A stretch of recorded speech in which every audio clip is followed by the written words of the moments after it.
This is The Discourse with Dr. Ken. Today's topic on The Discourse, the theme is the beauty and challenges of marriage. And it wasn't a toss-up. We had our poll, and of course, our guest of today was specifically requested for, by a large pool of listeners. So no wonder we have, in fact, I can see the questions already pouring in on my screen, but hey, hang in there. I'm sure you will get the best out of the next 50 minutes. So our topic today is the beauty and challenges of marriage, and my guest is Mrs. Ngozi Ekeoma. Ngozi Ekeoma, welcome to the show. Thank you, Dr. Ken. How are you today? I'm very well, thank you. It's a good weather. Yeah, good weather. As is traditional, let me introduce my guest today. I just read a bit of her profile. I've tried as much as possible to summarize because this lady has actually achieved a lot. Ngozi Ekeoma is an astute entrepreneur, wealth creator, and employer of labor. She's the group managing director, CEO of Nepal group of companies spanning across businesses, interest in oil and gas, agriculture, manufacturing, power, money market, and logistics. Ngozi Ekeoma hails from Igbere in Abia State, Nigeria, attended Aba Girls Secondary School and the University of Lagos, where she bagged her first degree in law, LLB. Ngozi Ekeoma is a multiple award-winning entrepreneur, a well-known philanthropist, and an established employer of labor. Ngozi Ekeoma is married to Elde Ekeoma and is a mother and grandmother who combines beauty and grace. And wait for this, Ngozi Ekeoma enjoys reading, traveling, and surprise, photography and dancing. Did we get it right, Ngozi Ekeoma? Yes. Photography and dancing. In fact, when this was written, and we left that paragraph, and somebody sent in said, no, you must add a special interest, which is photography and dancing. You know what? I'm going to put a context before we go into marriages, because we're talking about the beauty and challenges of marriages. But let me put some prelude to today's conversation, because, like I said, I think you represent an inspiration to the girl child out there. Therefore, I'm going to use the first 10 minutes or thereabout to talk about high performance. Why do I say so? And why is high performance important? You see, high performance isn't just how you think, it's about how you act. High performance ripples outwards from our minds to our actions and to our teams. In fact, during my heydays as a young CEO, I had a meeting in the UK, and I met a global CEO who told me, listen, do the best you can where you are and and with what you have. I want to believe that's what you've done the last 20 years. I agree with him. Yes, fantastic. So that has been my impression of you, Ngozi Ekeoma. You are, and that is the person sitting right in front of me today. You chose an area of life, your relationship, your career, your interest, and doing the best you can with what you've got. Exactly. I say so because I know that one can be born with unbelievable ability or with limited ability. Whatever you are, whoever you are, high performance is within your reach. Is that who you are and what you really believe in? Exactly. So exactly, you can, like you said, start from where you are and start growing. Mm-hmm. That's fantastic. So you're a high performance woman. Do you think that the factors that gave enablement to this was inbuilt in you, or was it developed with time? Both. Okay, so please just take us through that. Okay, so I will say both. The reason I will say both is because there were seeds that were sown inside of me as a child. Okay. Like my parents, let me say my father, I saw my parents work hard. I saw my mom was a petty trader. My father was a petty trader. Okay. But they were hardworking people making honest earnings. Mm-hmm. And they encouraged us to also work hard. Mm-hmm. And there's this story that I often tell. When we're on vacation, when my father comes in and you're sleeping by 5 o'clock, he'll wake you up and ask you, why are you still sleeping by 5 o'clock? As early as 5 a.m.? Yes. And you'll be like, I don't have anything to do. He will say, no, wake up and think. If you think, by 5 in the afternoon, you execute whatever it is that anybody that sleeps beyond a particular time is inviting poverty. I grew up with that said inside of me. So, and for me, it means you must work hard. It's not just to fantasize about living the good life, but you have to put in the work. That's a good foundation. I'll ask you a question around what you think responsibility is. So, why do I want to give 2-3 minutes to this? You see, there are two sets of people. One is people with low self-efficacy. The other one is people with high self-efficacy. People with high self-efficacy, which you belong to, by the way, in the group, usually earn more money, have more and more long-lasting relationships, have more fulfilled relationship, and feel happy about their lives in general. I'm sure you see yourself in there. Yeah. So in fact, Ngozi, taking responsibility doesn't just boost self-esteem. It gives you greater control of your life. Why does taking responsibility have such a positive impact? And I'm sure you've started taking responsibility quite early in your life. Yeah, I started taking responsibility actually quite early. Is taking responsibility, first of all, I'm an Igbo woman, I'm sure you know that. And you know that Anamada, okay, as in the first daughter of my mom. All right. So that in itself gives you that burden of you have to be responsible, others are watching you. Like I was just having a conversation with my mom. I said, Mom, you beat me more than any child that you've had.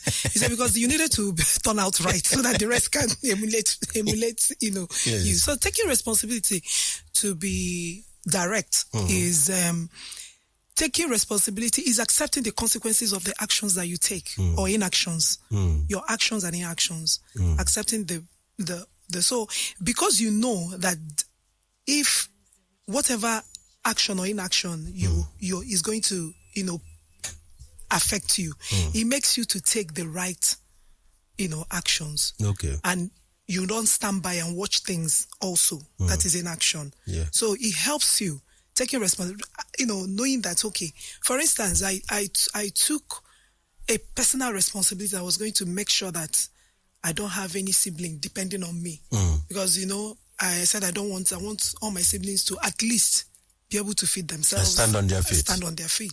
So, and that was the reason why the business that I do was open to them to learn, to see. And most of them also to those lines. So they were able to replicate it to the extent they could. Yeah. Yes. But at least there's nobody begging me for money, begging me for food. And that was exactly what I wanted to. That was, what I wanted to That's a fantastic strategy. So what that does is that it strengthens everybody in the family. Exactly. So there's no dependency. Exactly. So the pressure is off you anyway. And people just generally take their destinies in their hands. Yeah. Oh, fantastic. That brings me to destiny, and in the course of the answering, I'm sure I'll get out of you what destiny means to you. I like to discuss destiny because you have probably met people who have a sense of learned helplessness. I call it learned helplessness. And what does that mean? You see, those are those who think that nothing they do can stop bad experiences happening to them. They hate their job, but they don't look for another one. They don't like their personality, but they don't do anything about it or do anything to change it. Everything they say is negative. In fact, there's world dictum. The only person who can change your life is yourself. Do you believe in destiny, or people just need to take charge of their destiny and create that destiny? I think people need to. If you okay, let me answer this question by just telling you a bit of my history. Please. So I got married as a teenager. Then I had just finished my secondary school, and the result was not even out. So I came to Lagos. I was married. I've never been to.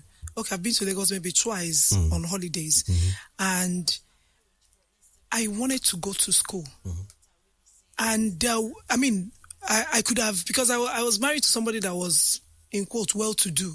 So I could have just relaxed. I got advice to just relax. In fact, I remember... Just enjoy it. Just enjoy it. Yeah. I remember one of my brother-in-laws that... So I will talk about destiny in two ways. One of my brother-in-law that told me that, why are you struggling to go to school? Why are you sitting for JAMB? Because I was pregnant and I was sitting for JAMB with all the other young people. And it was awkward because everyone would look at me like, some people would wonder, did she get pregnant outside of it? So all the shame and all the explaining that I'm married and all that, But I knew that for me to amount to anything, I needed to have an education. That's the foundation. So I wanted to go to school. I wanted to go back to school. So I sat for all those jam, and eventually I was admitted in University of Lagos. Okay. So in that sense, I took my destiny in my hand. I remember one of those period, one of my brother-in-laws were trying to encourage me to start doing buying and selling. I've always been a buying and selling person because I was raised in a family, of buying and selling. The people who had trade as so, and I remember him saying, that my brother can even buy you a filling station and you can manage it. There will be a supermarket inside of the filling station and you'll be managing it. I said, I don't want to have a filling station. I want to go to school. My focus was I wanted to go to school.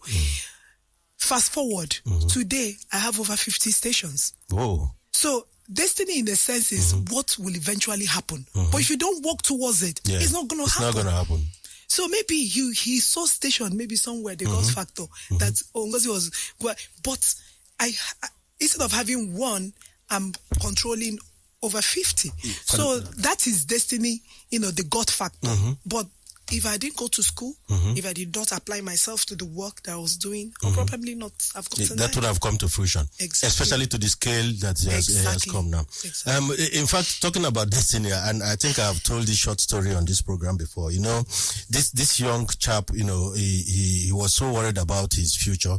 So he went to the native doctor and he wanted to find out what future has in stock for him. So the native doctor looked at him and drew two circles, one in white chalk and the other one in black chalk, and put his hand in his bag and brought out a cockroach.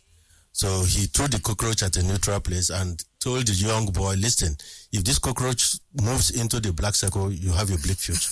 If it moves into the white circle, your future is bright. So the boy started watching the cockroach, and behold, the cockroach started moving towards the black circle. The boy jumped up, 10-year-old, grabbed the cockroach and threw it into the white circle. I said, I'm not going to sit here and allow a cockroach determine my future. So I'm happy that you, at a very young age too, did not allow a cockroach determine your future.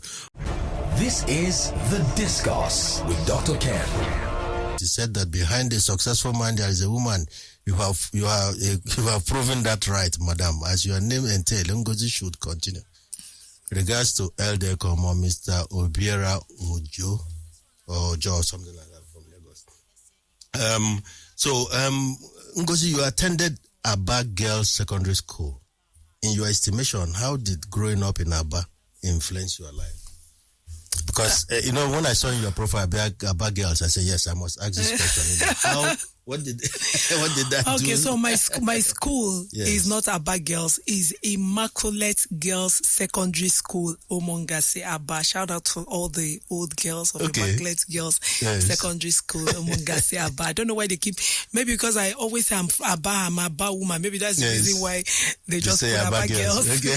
But it's Immaculate Girls, Omongase. Yeah, there is this saying in Aba, and I will say it simply the way they say it. Aba no get mugu. Okay. So it's another is the Southeast Warriors. Or something, yes. So that's everybody in Aba is there's this resilient spirit that exists in that town. That city. Yes. There is this they're very hardworking people, they're very smart, very intelligent people. And so maybe that's the reason why everybody, there's that street smartness that exists, in that city. Okay. So, and I believe it is that, and everyone, regardless of, some can apply it positively, some can apply it negatively. But yes, like I said earlier, is a seed. When it's sown, is for you to use what is inside of you. You can decide to live. It's like the story of the talents. Some were given 10, one was given 5, the other one was given 1. The one that was given 1 decided to bury his talent and never used it.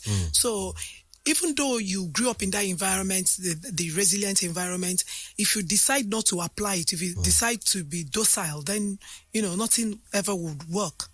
So I think in a way where I'm coming from has played a very big role to who I am as well.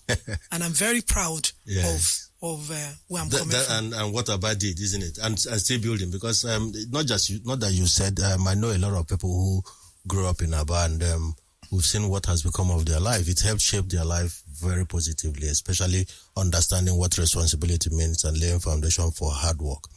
In fact, there's even a message from Ikenna saying that my cousin went to your school, madam. You know. Now we are getting into today's topic, which is the beauty and challenges of marriage. And I'll start with, the meaning of marriage. What this marriage means in the Nigerian context, and what does marriage demand from the average Nigerian woman? So, in your own estimation, when I invited you, people were saying, is she 80? Is she 70?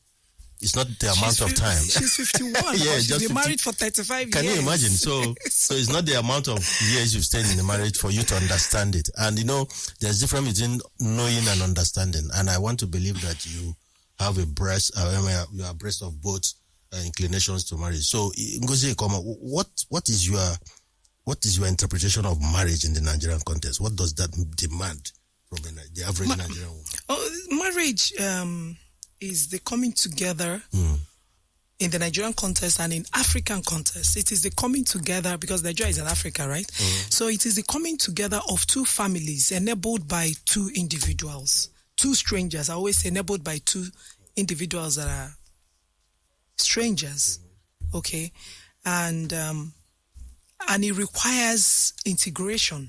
Okay. Integration, especially from the part of the woman, because, in marriage, they marry the woman into the family. So it requires a lot of integration into the family that you've been married to. That is why it looks like the Nigerian woman, is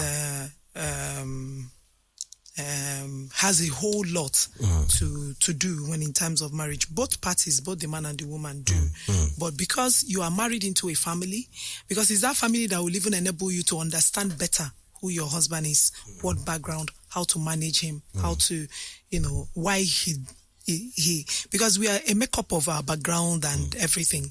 So why he reasons the way he reasons, why he acts the way he acts, is in the family that you're married to that enables you to understand that. So it requires a lot of integration. You coming to, and it's not an easy. It's not an easy process. It's a very challenging process. It is. How challenging is it? It's very challenging, especially if you come with that mindset of it's my husband, is my some entitlement. That's entitlement spirit. It will even become more challenging, especially if you have you have conditioned your mind on preconceived ideas of what marriage is. Marriage is not just one thing. Marriage depends on the two individuals that are inside and the families that are involved. For instance, I'll give you courtesy in Igbo land, and courtesy in Yoruba land is not the same. Okay. Courtesy in Yoruba land is that you prostrate to your elders, but in Igbo land you don't necessarily need to do that. So it requires a lot of integration, understanding of the background of the individual families. That's very good. I'm sure a lot of people would have different interpretations of marriage, but you have really, really outlined and summarized what it should be. This is The Discourse with Dr. Ken. Still in that same context, I was asking about what marriage meant to the average African and average Nigerian woman and man. But Ngozi, I hear that building your motivation for the institution of marriage is like training for a marathon. Do you agree? Is it that serious? Very serious, because it is in that institution that children are born. It is in that institution children are raised, and depending on what happens in there, you are either creating people that will make a difference in the society, or you're building up monsters. Marriage is a very, very serious, because human beings are involved in it. Okay. I have. Okay, there are many messages here, but one is saying, "What? Can I read it? My sake, are you not bored at times? I have done 34 years of marriage myself, and it's boring at times. Can you employ maritally bored 58-year-old woman?" She's saying that there must be some boredom in the process and in the context of marriage. Sometimes. In everything you do, there is boredom. Even in your work, sometimes you get tired of it. But it's an institution that you don't leave it because you're tired of it. You can take a time of cool off and come back. But in marriage you can cool off and come back. There can be break. Not break in a marriage per se. Like if you're having, you can have a space. Your space, your me time. Everybody needs to have their me time. That's when you can just get your and head. maybe you try to get busy, so your career is not marriage itself, and we do it. We Okay. do it without even knowing that we're doing that. All right. For instance, if you go to church, you find out that majority of the people there are women. Okay. And they can you can see them Monday, Tuesday. Sometimes, it took me time to realize that some of them have issues, and Okay. that church is an escape for them as well. Okay. So that is like, you have to find you see, I always tell people there is no individual that can give you happiness. You have to be happy as a person. Is when you're happy as a person. It's your decision. It's your decision to be happy. It's a choice. Happiness is by choice. There was a time that was my mantra. Happiness is a choice. And then that choice, spins across everything, including the decisions that you take. So assuming you have a nagging husband, let's say you have a nagging husband, and you decide that whatever he's saying is not going to sound as nagging to you, that this is how he is. You're just, and it's not going to bother you as much as it would have bothered you if you were telling yourself that this guy is nagging me. But you may come across as as in you don't care, you are indifferent, isn't it? So if that is the disposition. Well, don't you think there's a danger there of coming across as being indifferent? And there's a danger, but the thing, because yes, I agree with you, there's a danger there, but the truth of the matter is that if you don't tell yourself those things, yes, and find a way, because I believe that people don't necessarily change, but you can change the strategy of handling, situations, and most people have found a coping mechanism that helps them. And you can't beat a child and tell the child at the same time don't to cry. Yes. So the child has to find a way to, just the same way that if your work, you're crowded with so much work and everything is, you say, you know what, I'm switching off my phone, I'm not answering anybody, I'm taking a break. It's the same thing. Oh, fantastic. In fact, you just touched on what I call responsibility equation in marriage, which is L plus R equals to O. And what I mean by that is life plus response equals to outcome, because life, like marriage, throws things at us, isn't it? There are big challenges that could come with it, but I want to believe that the beauty of it outweighs the challenge. You agree with that? I do. So in I've not always agreed with that, okay, but I do now. It's with maturity. Okay. It's with maturity. So initially that wasn't the experience. No. Okay. Initially I was like, initially no, I'm not going to do this. But that is why parents and parenting continues until there is stability in a marriage. I remember what a friend of mine told me some time ago when my daughter was, we were talking about my daughter getting married and everything. And she said to me that, Ngozi, that it is important who the mother of the mother of the girl that who the mother of the girl is and her principles and her belief. So if it's a kind of mother that does not hold, marriage, that does not think that marriage is that important, the advice that mother will give will be different from a mother that holds marriage, in a very high, yes. So, and over time, I've come to, and because that's exactly what happened to me. Okay. Growing up, when I got married to my husband, of course, I was very young as I was a teenager, so I didn't really understand the beauty of it or the complications of it. So all I could see is just the issues that were surrounding. And for me, it was like, oh God, I can't do this, I can't do it. But my mom played a very, very important role of stabilizing me, of keeping me until I was able to, see the reason and the beauty. Yes, in fact, what you have put into context is the importance of focus in marriage, because, we should focus, a lot depends on where the focus is, isn't it? I say that because as it concerns the partners, there will always be problems, yet there will always be responsibilities. It depends on how you see whether it is a problem or is it an opportunity. In marriage, we are advised to stop fixating on what the other partner is bad at. That's what you're saying, isn't it? Emphasize the, but it's not. I always say that this thing that you're saying now, I'm sure that many years ago you didn't see it that way.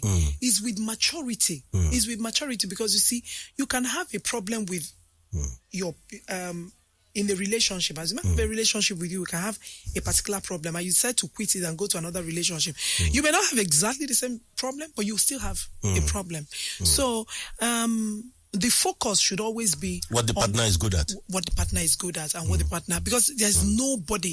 And the focus should not be, but men do it like this. This is a man that should do it. This is how men do it. For instance, in my own marriage, I mean, people would always think that is a man that builds. You know, but if you send my husband to go and build anything, in 3 days he will sack all the workers. he would drive all of them away. Yes, the painter is not painting it well. There's a Stalin approach. Exactly. No. I don't know, because how do you deal with these people? You know, but in some other homes, it could be the man that is able to do that. So you don't take what, you know, there's no model. Like I said, you don't take what is in another person and come, because people are different. Somebody can have some deficiency and some strength, you know. So you focus on the strength and the opportunities of what, you know, of opportunities that can benefit you, rather than the problems. You de-emphasize the problem, but focus on the strengths and opportunities that marriage throws at, because or your partner throws at you, because some partner can give you a platform for growth. Some partner can give you integrity. That I remember in my early years of, you know, trying to do oil and gas, I went into Total, and I wanted to sell a product to them, and I met a guy. Apparently, he knows my husband, but he doesn't know me, because my children were young. I never used to really go out with him that much. So when I gave my card, he looked at my card. I said, I know one Ekeoma, Elder Ekeoma. I said, that's my husband. You know, I was like, really? I said, yes. He said, you know, described him. I said, that's my husband. I said, oh no, your husband has integrity. Okay. From then, he took it upon himself to show me what I was doing that was wrong, what I needed to do. And that was, you know, one part of my story. Is a long story, but I mean, that was one. But it was life-changing. Exactly. That was how I started supplying product to Total, because somebody, he didn't even need to call the guy. He thought somebody just knew him and said, oh, I know your husband, he has integrity, and that was it. So that's a very good example of focusing on where the opportunities and the strength. So it may not necessarily, like for me, it may not necessarily be that he's giving you money to go and do it, but he has integrity that I can lean on to leverage, that I can leverage on. So, and I do. Anytime I have to, I do. Oh, fantastic. Now, you actually put a nail on that, because look at this scenario. Look at, you know, and the scenario that involves a child in school, for example. You know, and this is almost normal in our society, where a child in school, the report card has the following. And listen, the child makes A in English, social studies A, biology C, algebra F, mathematics C, French B. Now, you can see that the doom and gloom instinct in us, which is ever vigilant to alarm and possible threat, makes us focus on the problem. So they focus on the algebra that's F, rather than the opportunities that this result listed. You got that right. There's a question here. Is saying, also, what is your take on abusive husband, especially a lot of age gap? When there's age gap like you have, I'm sure you have time for that question. He's saying that when there's that large age gap, I think some people, is it that in this case, this person is taking control for abuse, you know? Maybe the person will be a little bit more controlling, you know, so it looks like abuse, you know, isn't it? For every action, there's a reaction. Okay. You know, so it depends. Like, for instance, I don't know about other, but I want to assume that other culture is just like the Igbo culture, where the man, respect is a big issue for him. Respect, the way you talk to him is a big issue. And you need, like, to this morning I was telling my daughter Ifoma, he was saying, Mommy, I don't know what to get you for Christmas. I said, what I need more than anything is my respect. So she now said, Mommy, where is that coming from? Where are we going to buy it? I said, he said, but that's not the conversation we're even having. Where is that coming from? I said, Igbo people said there's no place that they built a house for conversation. So I can bring up this conversation anywhere. And I say, mind you, respect is exactly what I define it to be, not your own definition. So if I say that you wake up in the morning and you don't greet me, you've disrespected me, then that is what disrespect is to me. So you need to, like, I'm just trying to answer the lady, I don't know if the guy, yes. you need to understand what is important to the person that you are dealing with. For me, my husband, respect is a big issue, and his own goes down, even good morning in the morning, whether you have a disagreement with him or not, that is good morning. You have to say good morning. Yeah. Even if you're angry, you have to say good morning. He puts premium on that. Exactly. Yes.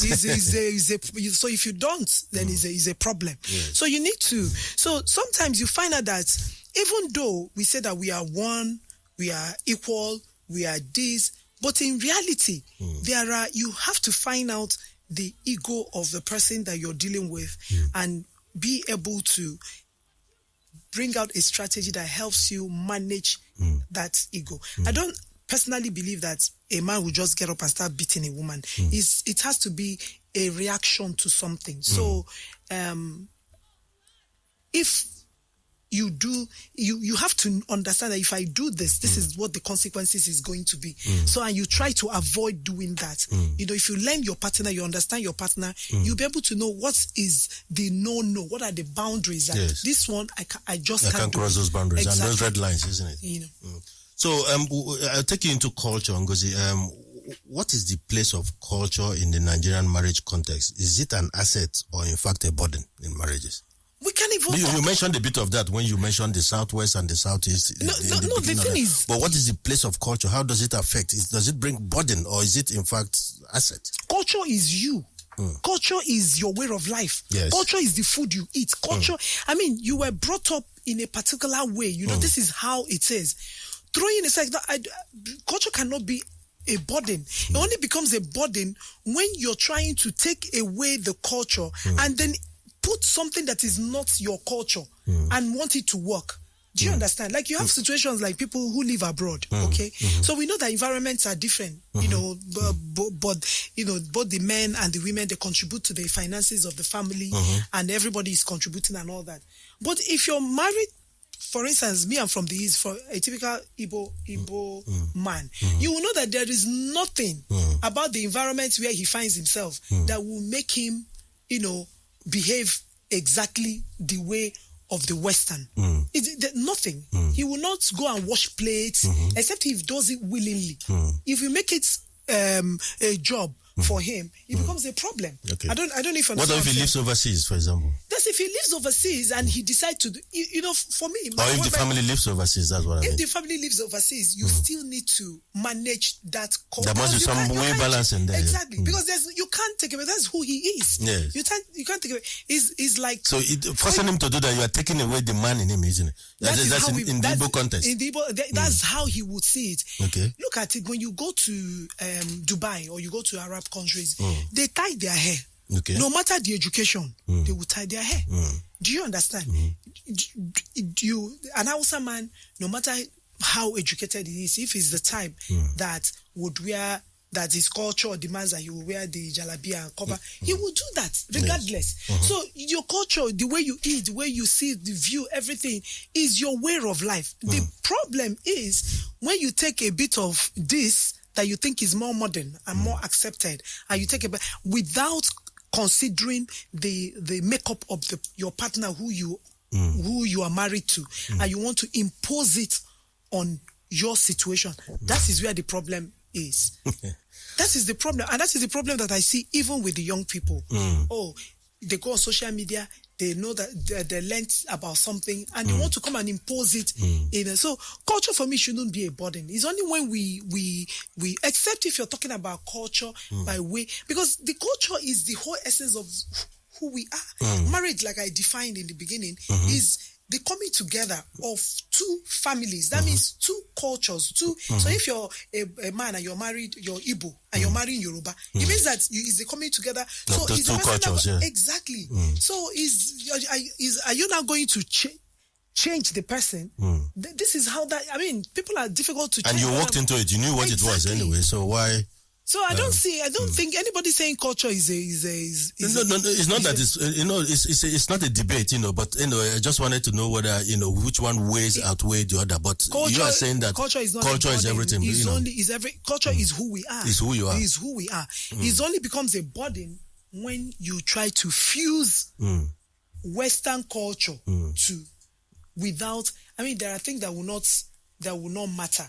For instance, you live abroad, you have also culturalized, like you have also taken some of their way of life, and you can live that, and it's okay. But imagine if you haven't, and you're still the same person, and somebody's trying to make you to be that way. You say, no, that's not who I am.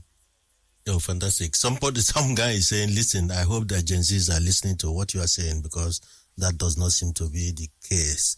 That's why having too many failed marriages. Because they're too sexy. Now, okay, there are a couple of other messages, but do I take those messages, or do I just... Madam Adele is saying, good afternoon, Dr. Ken. I want to ask if you like, blah, blah, whether at some stage in marriage, people should just take a break if they get tired of seeing their spouse. You need to stay apart, not necessarily that there's a quarrel or divorce. By the way, we'll talk about divorce. He said, does Ngozi believe in this, that people should just take a break? Do you think, like football match now, does it now become that you take a break and you come back and you call off? For me, if it becomes very toxic, then you need to take a break. Yeah. There is something, as a lawyer, you go from separation, you stay apart, cool off, Yes. and then before you go to, first of all, before they go to order Nancy, and then order absolute. So for me, I mean, this is not, I'm not being, my husband, my husband is an elder, so I should be careful what I say, so they won't quote that, elder's wife is encouraging divorce. Yes. But the truth of the matter is that I have seen situations where somebody actually needed to leave that environment because it has become very toxic. No, but okay, there's another question. He's saying, talking about divorce, this guy is saying that to avoid divorce, shouldn't marriage certificate be like the driving license, is dated, so that people have opportunity to renew it or not renew it? Okay, so driving license, you learn how to drive and they give you the license.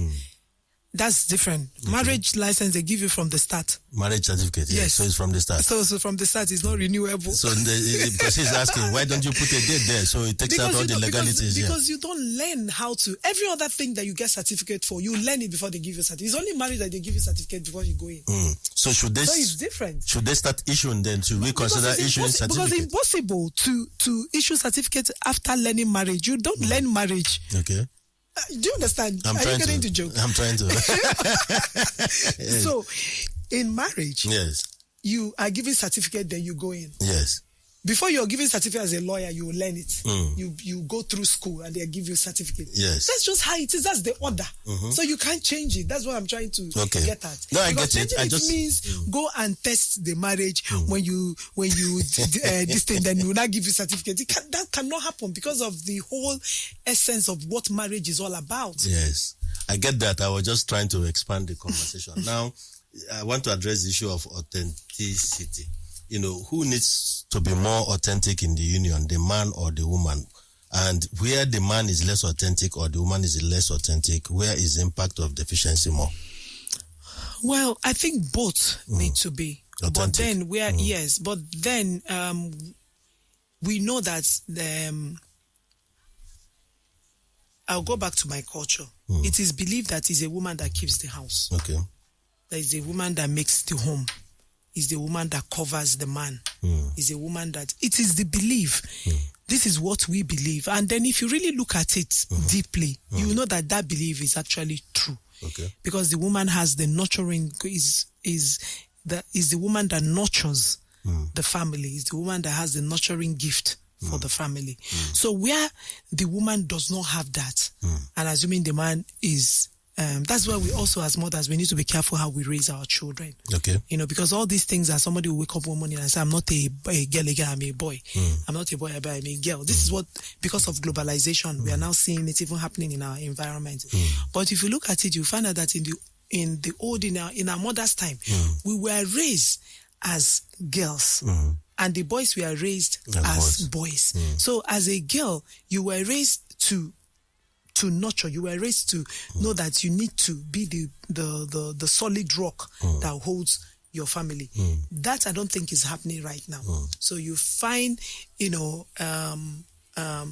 lot of half-baked, girls, and that is the reason that you call them the Gen Zs, because they are not. Take for instance, where a child is 16 years old, you've sent the child abroad to study, and he goes probably to mix with different culture, and they are telling that child, and that is where even us as Igbos or whatever, we have failed, because if you go to London, you find out that Indians, their grandmother, they live with them. The Pakistanis, there's a grandmother in every household. Exactly. So you find out that when the children go and come back, the culture, they keep telling them, you are different from these people. So don't go and bring their own. I remember, when each time when my son was studying, and whenever I visited, he thought I was just nagging. Every time you're around, I don't seem to do anything. I said, because you bring a lot of cobweb that does not, fit into this family. So I have to keep removing the cobweb. So whenever you bring all these your cobweb, I have to remove it. I call them cobweb. So so we lost that because we've sent the children out, and then we are not there to nurture them. We're not there to, to let them understand who they really are. So they just take, for me, I say it's confusion. So you take a bit of this, take a bit of that. So the girl child is no more, nurtured to take that, that burden that comes with a marriage, which our mothers were prepared for, which we were also prepared, semi-prepared for, because I don't think I was prepared for everything that I got anyway. Okay, there's a question from Ngozi. He says, why do men nag more as they age? Would you want to attempt an answer to that question? This is her own. This is what she thinks. It's not that. But is that? Do you have that experience? Okay, so for me, as my husband is aging, I don't think he nags more. He's even getting better and better, like wine, isn't it? No, I think he's more clingy. Okay, more clingy. Maybe that's what she's referring to as nagging. Okay, because that's what I'm talking about. The values begin to change. You now begin to see that this thing I'm chasing, all this money. Yeah. I mean, there's family now start becoming so important. And you said I was going. There's this Igbo. You remember before you can go, like now if I go for any ceremony without my husband, everybody I meet along the way, what about your husband? What about Elder? I'm like, can't I even go out again without this man or what? But I think the same thing happens to him. So after a while, when the man starts getting older, there's really nothing again out there. You just start getting a bit more clingy. Maybe that is what the age comes with. Okay, let's believe that's what she. I want to believe. Maybe that. She has. She will still have 10 more minutes. More maybe demanding and more. So that can be like you can interpret that to nagging, because the person becomes more demanding, more wanting you to be there. Because like my husband always complains, you're always working. Especially when I'm doing my NPR, I can sit down and do NPR from 9 o'clock in the morning to 6 in the evening, and for 2 days. So he's like, this day you're doing NPR. This one. I said, because I've not retired, you have retired, so you can't cut my own, because so I can take that as nagging, but I just understand because he has less to do than I. So for you, understanding all the time, should come first. When you understand, then it does not become nagging to you, isn't it? No. Now I talk more about challenges and endurance this time. You see, the 1 kilometer is the hardest. The 1 kilometer race is the hardest event in cycling. It is hard, like marriage can be. It requires acceleration and speed. It also has the endurance element to it. In the words of an American cyclist, and I read about this, Christopherson, he said, my blood was turned into battery during this kilometer race. So how tough is this institution called marriage, really, if we must be completely honest? Well, marriage is tough, but marriage can also be blissful. Just, is like what you do. Like, I know that you enjoy what you're doing, but it's not all the time that it's convenient for you to do this. But you still want to do it because you have millions of people looking up to you, waiting to listen to you at 2 p.m. every Sunday, because you don't want to let them down. You keep on going.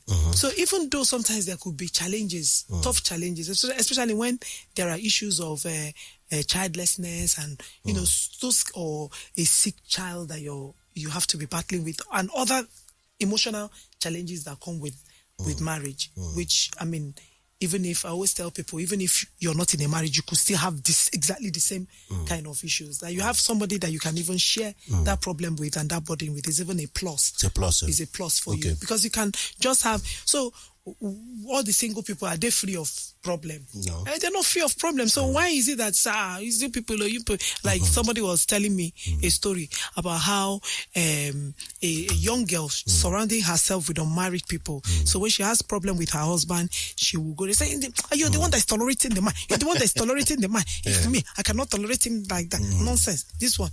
Then at the end of the day, when the girl left her husband, the marriage, and it was done on her, the little things that you're complaining, he's not doing this, he's not doing that. But if he's not paying house rent, he's not paying school fees, he's not doing anything at all. There are still some that he's doing. By the time you're alone, you realize that even that one that he was small, you don't even have it. You don't have it again. So you have to now do everything.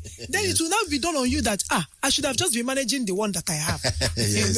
Okay, on the home stretch now, but there is a question. I'm going to talk about in-laws, because we use the last 5 minutes to touch base around in-laws. And the question is on the screen. I can see it says, on the issue of divorce, alcohol, marrying second wife or more, all the letters Apostle Paul wrote in the Bible, he never addressed any to us Africans. It was the Theologians, the Colossians, Ephesians, Romans, etc. addressed them to. Now, busybody carry Africans, they open letters that were not addressed to them. Okay, so even if the letters are not addressed to you, but I know that peace of mind, everybody wants peace of mind, right? Yes. Everyone wants solution. So on the issue of divorce, instead of talking about divorce as an option, why don't you talk about resolution? What is the solution? Because if you don't solve the problem that made you to start thinking about divorce in the first place, by the time you finish divorcing the man and you enter into another one, you will now realize that you may not have exactly the same problem, but you will still have problem, because the problem might be different. That's the thing.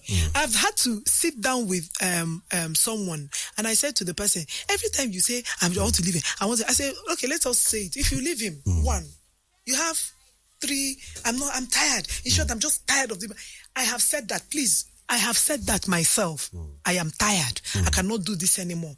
But please, when you cool off, come back to reality and try to find solution. I had to say this thing to my daughter. I said, if you want to talk about divorce, let me tell you what is going to happen.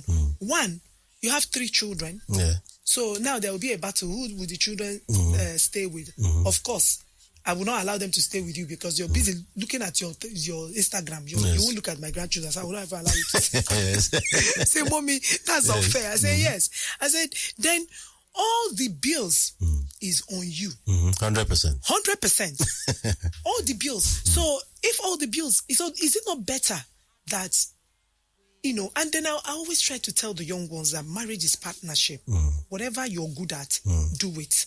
It's not, it is his responsibility. Because that's what I hear all the time when I'm counseling young people. It is his responsibility. He has to do it. Even when the man was doing, and then suddenly he can't do because of certain things. And this is the reason why they say for better, for worse, in sickness and in health. Because God knows that sometimes those kind of issues can come. And he's not looking at you that when those issues come, instead of resolving it, that you're just running to say, oh, I'm not doing it again. You're not doing it again. You might go in.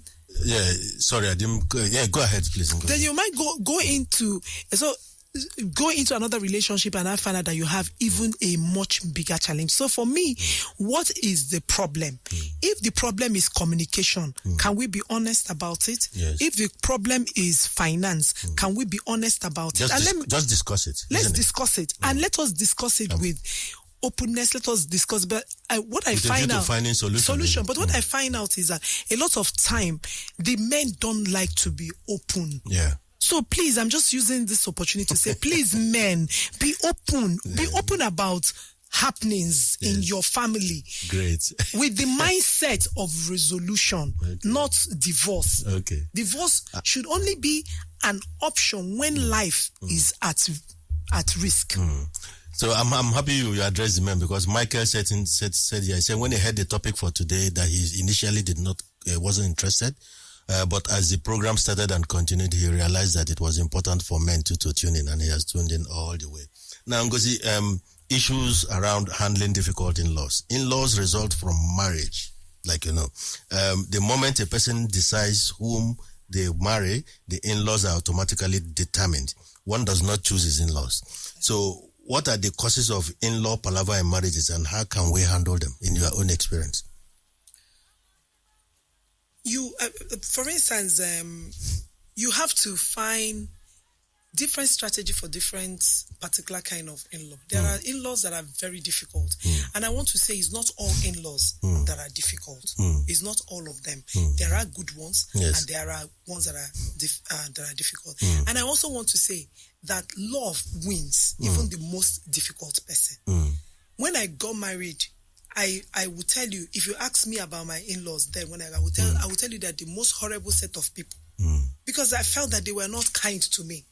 But continuously, I was always, where I needed to be kind to them, I was kind to them. Where I needed to be, good to them, I was good to them. Eventually now, all my in-laws, in fact, I remember one of my particular sister-in-law, every time she was going to come to my house, I would fall sick. I'll have fever. And then my husband would be telling me, but I'm here. She's not going to do anything to you. I'll be here. I'll protect you. Yes. But I will be so scared of this woman. Today, I don't have that kind of issue with her. So with time, everybody relaxes. So the way you handle it, but people come into marriage with that fight. I will show him how can you show? No, you're not showing anybody anything, because you have to be unhappy to give unhappiness. Yes. So if somebody, your in-law does something and you decide that, okay, this one likes to quarrel. So what I will do is to walk away. And you walk away the first time. You walk away the second time. I'm telling you, after a while, the person will just get tired. Me, all my in-laws, minus 2, passed through me, all lived with me. As an Igbo woman, everybody passed through my house. So I had all those challenges, Then I had a very active mother-in-law my mother-in-law is so strong and very active and very controlling as well. But today, the one is tired. She's barely even seen. So do you understand? So, and she will always bless me. My mother-in-law blesses me and tells me, "Oh, I'm so happy." But that was not the case when we started. Really, when we started, it was difficult. It was almost like a tussle between the love of we're dragging the love of the son, like tug of war. Exactly. Was it like he's dragging the love of the son? Me, I'm dragging the love of my attention of my husband. Yes. But with maturity and with that spirit of forgiveness. And I hear a lot of people, if you see what he did to me, 90, drop it. You're not helping yourself. What he did to me, what my in-law did, and then you hold on to it. I mean, I've seen somebody whose mother-in-law said, "Please don't come for my burial." Okay. Do not come for my burial. But she won't be there. She won't know what is happening when she's dead already. How will you get to that point? So, to answer your question specifically, is I have 4 children. They all behave differently. Okay. So, in-laws are like that. They will behave differently. But you're not going to relinquish your own responsibility because somebody is behaving badly. So you have to do what you have to do. If what you need to do is respect. Don't say because he's stupid, I'm not going to respect him. It's like saying my husband is stupid, so I will not respect my husband because he's stupid. He's still your husband. Do you understand? So you respect him and let him continue to be stupid. But do your own. Your own responsibility is what you can take care of. Do your bit. Your bit. You can't take control of your bit. Exactly. Don't relinquish your responsibility to somebody else, or don't, because somebody is not doing their own, say you will not do your own. So do your own. Be satisfied in your conscience that you have done. That you discharge yours. Your own duties. Responsibilities. Okay. Fantastic. It's almost we're on the home stretch now. Ngozi, as is traditional on this program, you will give us your music for the week, but before then, your preferred proverb, Nigerian proverb. Okay, so my preferred Igbo proverb sums up, a bit of what we're saying, and it says, "Di na nwunye soropụta okwesi ekwesi." That is when a husband and a wife comes out in public, is very pleasant, and is also what the Bible said that 2 is better than 1. Thank you. So I think 2 is better than 1. But if you're in a struggling marriage, or please just, like my friends say, have a meeting with yourself, and see it as a problem and re-strategize, especially if you know that the option of divorce is not even on the table. So rather than staying there and keeping yourself unhappy, re-strategize. There is a book I will also recommend for a lot of people. That's The Wise Woman. It's a small book, but it has so much insights as to doing things differently, because you can't do the same thing and expect a different result. You have to change your strategy. If you have been shouting before, can you just stop talking and see whether it will not work? If you have been calling him stupid, can you just stop calling him stupid and see whether it will not work? At all times, love would always win. Love will win, even when they don't recognize it. At the end of the day, love always wins. Conquer it. Okay, so you have music for the week. Ekwe. I hope the producer has that. That is Ekwe is by Onyeko when the producer has that. Okay. Thank you very much for listening. Thank you, Dr. Ken. And thank you very much, Ngozi, for coming, for your time. And that's it on The Discourse with Dr. Ken.